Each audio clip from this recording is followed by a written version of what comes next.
교재는 85페이지가 되겠습니다. 제3절 RCCP Rough Cut Capacity Planning 이라고 얘기하고 계량 능력 요구 계획입니다.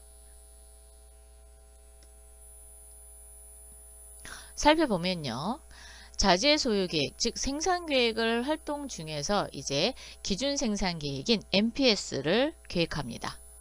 이 MPS를 계획하는데 여기에서 이제 주어진 제조 자원의 용량을 넘어서는지 안 하는지를 계산하는 모듈이 RCCP입니다. 즉 다시 말해서 기준 생산 계획과 즉 MPS와 제조 자원 간의 크기를 비교하는 겁니다. 그래서 자원 요구량을 계산해 내는 것을 RCCP. 그래서 넘어선다 그러면 다시 계획을 세워라 라고 하면서 MPS로 되돌려 보내는 거고요. 여기를 통과하게 되면은 이제 MRP 자재 소요 계획인 MRP를 계획하게 됩니다. 그래서 그 중간에 있는 단계라고 보시면 돼요. 이렇듯 MRP 즉 ERP 패키지에서는 이렇게 주어진 생산 계획대로 수행한다고 가정을 합니다. 이때 생산 자원이 얼마나 필요로 하는지를 계산하도록 하는 기능을 제공하고 있어요. 이때 정교한 계산을 하기 위해서는 많은 데이터와 시간이 필요하겠죠. 그거를 계량 능력 요구인 RCCP를 통해서 계략적인 계산을 해서 적은 데이터와 상대적으로 짧은 계산 시간을 필요로 하게 되는 계략적인 계산을 합니다. 그런데 실제로 이 계략적인 결과가 실제 상황하고는 종종 많은 차이를 보이곤 해서 이 부분을 생략하는 부분들도 많이 있습니다. 그렇지만 어쨌든 기준 생산 계획인 MPS에서 제조 자원의 용량이 많은지 적은지 아니면 넘어서는지 아는지를 계산해서 다음 소요 계획인 자재 소요 계획으로 넘겨주는 그 중간 단계에 있는 계획이 계략 능력 요구 계획인 RCCP이다. 이렇게 이해하시면 좋을 것 같습니다. 자, 네 번째 절 CRP입니다. CRP는 능력 소요 계획입니다. 자재 소요 계획, 즉 생산 계획 활동 중에 제일 첫 번째 MPS에서 RCCP를 거쳐서 그 다음에 어디까지 오죠? MRP까지 오죠. 자, MRP 전개에 의해서 생산된 계획이 얼마만큼 제조 자원을 요구하는지를 계산하는 모듈이 CRP입니다. 능력 소요 계획입니다. 기업의 현실적인 생산 능력에 맞추기 위해서 자재 소요 계획과 공정 생산 능력을 조화시켜 작업장을 시간대별로 능력 소요량을 예측하는 기법입니다. 그래서 반드시 MRP 전개 시 많이 사용되고 있는 게 CRP입니다. CRP의 입력 자료는 MRP에서 산출된 발주 계획 정보, 즉 발주 계획량, 절차 계획 정보인 절차 계획량, 그리고 확정 주문 정보인 확정 주문량 이런 걸로 인해서 CRP에 입력이 됩니다. 또한 작업 공정표의 정보를 입력 자료로 사용하고요. 작업장의 상태도 알아야 되겠죠. 그래서 작업장 상태 정보도 필요합니다. 그럼 RCCP와 CRP의 차이점은 뭘까? 자, RCCP의 주요 입력 데이터는 MPS 플랜이지만 CRP의 주요 입력 데이터는 그렇죠. MRP 레코드입니다.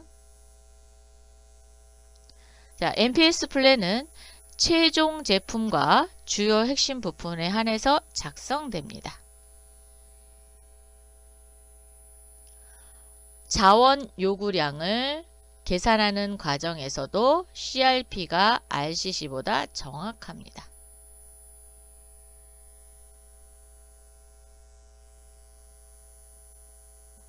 핵심적인 부품으로 작성하기 때문에 아무래도 자원 요구량이 좀 더 정확하겠죠.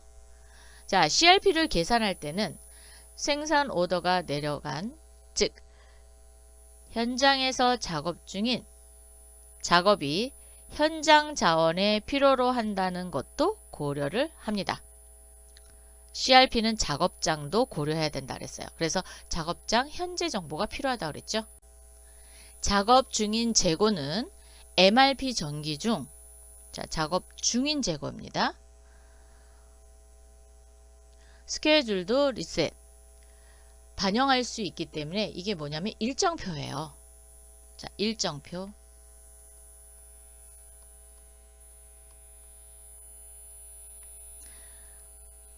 RCCP보다는 현실적인 자원 요구량 계획이 생성할 수 있는 게 CRP입니다. 자, 고정된 리드타임 정보는 MRP뿐 아니라 RCCP 또는 CRP에서도 널리 사용되고 있습니다. 자, 그러면 RCCP와 CRP를 구분해 보도록 할게요. 자, 주요 입력 데이터는 RCCP는 MPS 플랜, CRP는 MRP 레코드. RCCP의 제품 검토 범위입니다. RCCP는 최종 제품과 주요 부품이었죠. 그래서 자원 요구량이 조금 CRP가 RCCP보다 정확하다 그랬어요. 왜? 모든 부품이니까. 여기 모든 부품. CRP는 모든 부품이고 RCCP는 최종 제품 또는 주요 부품에 대해서만 검토하죠. 생산 능력을 검토하는 범위는 RCCP는 주 경로, 즉 핵심 작업장만 검토하는 반면에 CRP는 작업장 정보가 필요하기 때문에 그렇죠. 전체 작업장을 검토합니다. 그럼 이렇게 대략적으로 봤을 때도 그렇죠. RCCP보다는 CRP가 좀 더 많은 정보를 공유하게 된다. 이렇게 보시면 되겠죠. 그래서 처음에 MPS, 그 다음에 RCCP, MRP, 그리고 나서 CRP. CRP가 끝나고 나면 일정 계획인 스케줄링이 나오게 됩니다. 계획 기간이 긴 순서에서 짧은 순서로 나열을 한번 해보도록 하겠습니다. 자, 계획 기간이 가장 긴 것은 리소스 플래닝, 즉 자원 계획이 되겠습니다. 자원 계획이 가장 길고요. 가장 짧은 게 CRP, 즉 능력 소요 계획이죠. 중간에 계량 능력 요구 계획이 들어가 있습니다. 그래서 RCCP는 중간. 그래서 가장 짧은 건 CRP, 가장 긴 거는 리소스 플래닝, 즉 RP라고 이야기하죠. 자원계획. 제5절 SCM입니다. 공급망 관리의 개념부터 살펴보도록 하겠습니다. 자, SCM은 물자 정보 재정, 즉 뭐 제품이라든가 제품의 정보, 수주 정보 뭐 이런 거, 그리고 현금 흐름 이런 것들에 대해서 공급자로부터 생산자, 도매업자, 소매상인, 소비자의 이동함에 따라 그 진행되는 과정을 감독하는 것을 공급망 관리라고 합니다. 이런 효율적인 SCM 시스템의 최종 목표는 고객 요구에 만족, 즉 고객 니즈에 맞게 제공하고 경쟁 우위를 달성하며 사업 목표를 달성하는 것을 최종 목표로 가지고 있습니다. 사업의 목표는 뭐예요? 이윤 추구. 그렇죠. 보다 많은 이익을 내는 게 목표잖아요. 그래서 효율적인 SCM의 최종 목표는 고객 요구에 만족하고 경쟁 우위 달성, 그 다음에 사업 목표의 달성에 있다. 조달 순환부터 고객 주문 순환까지를 이제 표시를 해볼게요. 자, 조달이 순환되면서 제조가 되고 제조에서 보충 순환에서 고객 주문 순환 이렇게 올라갑니다. 그럼 조달은 어디에서? 공급업체에서 제조업체까지 가겠죠. 그리고 제조업체에서 이제 유통업체에 제조 순환이 가겠죠. 그리고 유통에서 소매가 보충, 그리고 소매상이 고객에서 고객 주문 순환이 됩니다. 이렇게 봤을 때 공급업체에서 고객까지 봤을 때는 푸시, 밀어내는 방식이고요. 고객에는 주문에 의해서 공급업체가 제공하는 거죠. 그렇기 때문에 풀 형태로 이루어지고 있습니다. 이런 푸시와 풀을 잘 하기 위해서 이제 SCM이 굉장히 중요하게 작용이 됩니다. 자, SCM 수립하는 목적. 공급사슬의 통합된 운영체제를 추구합니다. 즉 통합된 거예요. 불확실한 시장에서 능동적으로 대처하고자 하기 위해서 SCM을 수립하게 됩니다. 두 번째, SCM의 주요 흐름. 첫 번째는 제품의 흐름입니다. 공급자로부터 고객으로의 상품의 이동은 물론 또한 고객 물품의 반환, 애프터 서비스의 요구 등을 포함해서 공급자가 고객에게 제공하는 걸 제품의 흐름. 정보의 흐름은 주문의 전달, 배송 상황의 갱신 등 수반되고 있습니다. 누가? 고객이 공급자에게 주문하는 거죠. 그래서 고객이 공급자 쪽으로 넘겨주는 건 정보의 흐름. 재정의 흐름은 신용 조건이라든가 지불 계획, 위탁 판매, 또 권리 소유권 합의, 물건이 넘어가는 거죠. 그런 걸로 구성되어 있는 재정의 흐름은 공급자에서, 그러니까 고객이 공급자에게 넘겨주는 겁니다. 즉 물건을 받으면 결제해야 되죠. 그래서 그거는 재정의 흐름. 세 번째, SCM 시스템, 즉 공급망 관리를 하기 위해서 포함되어야 된 사항입니다. 첫 번째는 경영정보 시스템입니다. 두 번째는 공급 및 조달. 세 번째는 생산계획, 주문 처리, 현금 흐름, 재고관리, 창고관리, 고객관리, 이렇게 8가지가 포함되어야 합니다. 근데 이거보다도 더 많이, 지금 현대는 더 많이 포함되고 있습니다. 네 번째, SCM, 즉 공급망 관리의 추진 효과. 자, 공급망 관리를 하게 되면 어떠한 효과를 볼 수 있냐? 첫 번째, 통합적 정보 시스템을 운영합니다. 즉 공급자부터 시작해서 고객까지 연결이 되어 있다라는 거죠. 그리고 물류 비용의 절감을 가지고 옵니다. 고객 만족과 시장 변화에 대한 대응력을 강화시킬 수 있고요.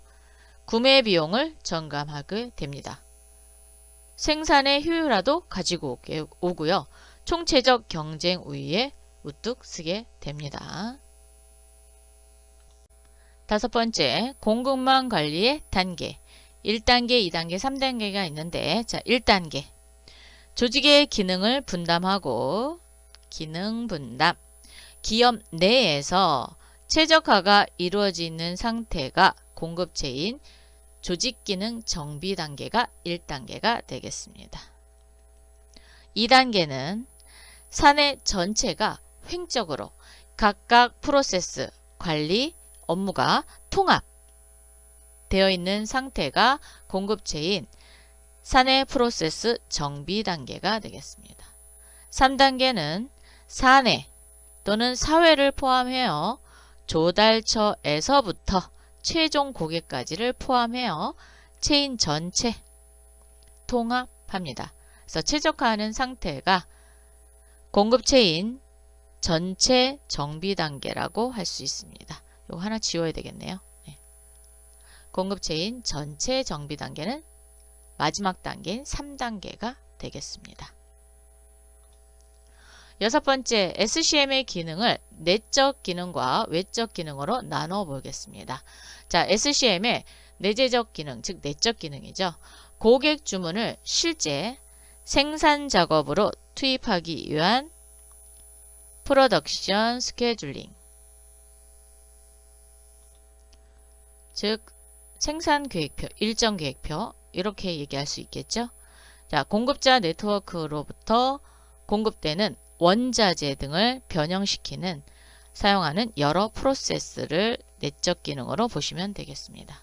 그럼 외적 기능은 올바른 공급자의 선정, 공급자 간의 긴밀한 파트너십 유지, 요거 굉장히 중요하거든요. 요 파트너십 유지가 SCM의 모든 것을 좌우한다라고 해도 과언이 아닙니다. 그렇기 때문에 공급자 간의 긴밀한 파트너십 유지도 굉장히 중요하게 작용이 됩니다.